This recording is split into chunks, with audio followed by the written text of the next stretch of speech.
আপনারা শুনছেন কারিগরি কবিয়াল প্রেজেন্টস সাসপেন্স অটোপসি।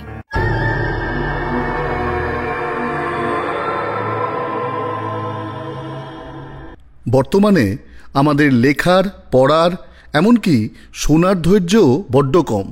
তাই আপনাদের প্রিয় অদ্ভুতুরে রহস্য রোমাঞ্চ গল্পের ধারাবাহিক অনুষ্ঠান সাসপেন্স অটোপসি এখন নতুন রূপে। একটা দীর্ঘ সময়ের নীরবতার পর নবকলেবরে সাসপেন্স অটোপসি।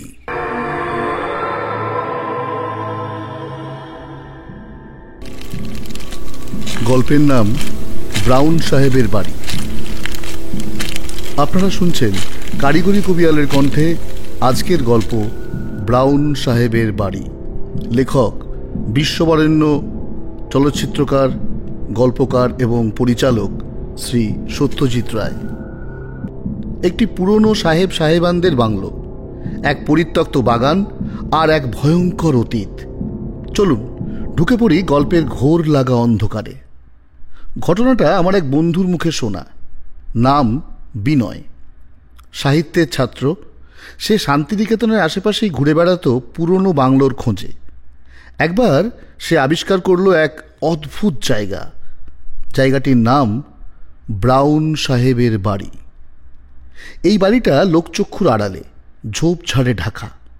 গ্রামের মানুষ বলে ওখানে রাত নামলে কুকুরও ঢোকে না। বিনয় সে কথা শুনেও গেল, ক্যামেরা, নোট বই আর একটা টর্চ নিয়ে এক সন্ধ্যায় ঢুকে পড়ল সেই পোড়ো বাড়িতে। বাড়ির ভেতরে গিয়েই ওর মনে হলো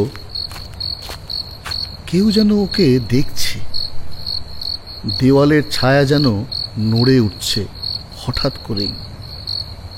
হঠাৎ এক ঘরে সে দেখতে পেল একটা ছবি। ব্রাউন সাহেব, গোঁপওয়ালা সাহেব, পেছনে বন্দুক। ছবিটা যেন তাকিয়ে আছে ওর চোখে চোখ রেখে। ভ্রান্তি মাত্র, তো হতে পারে না। ছবি নড়ে না দাস। আমি ভয় পাই না। আমি ভয় পাই না। কিন্তু ঠিক তখনই একটা ঘর থেকে শব্দ এলো,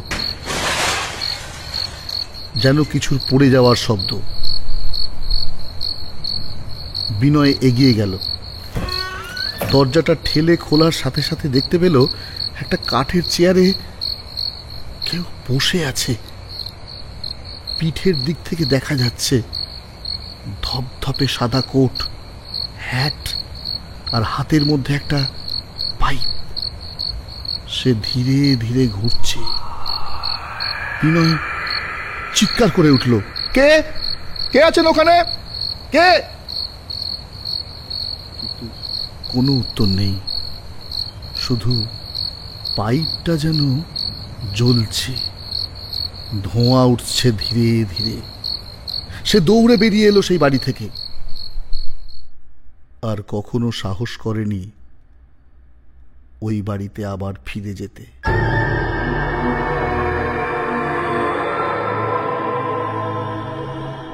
এটাই ছিল ব্রাউন সাহেবের বাড়ি।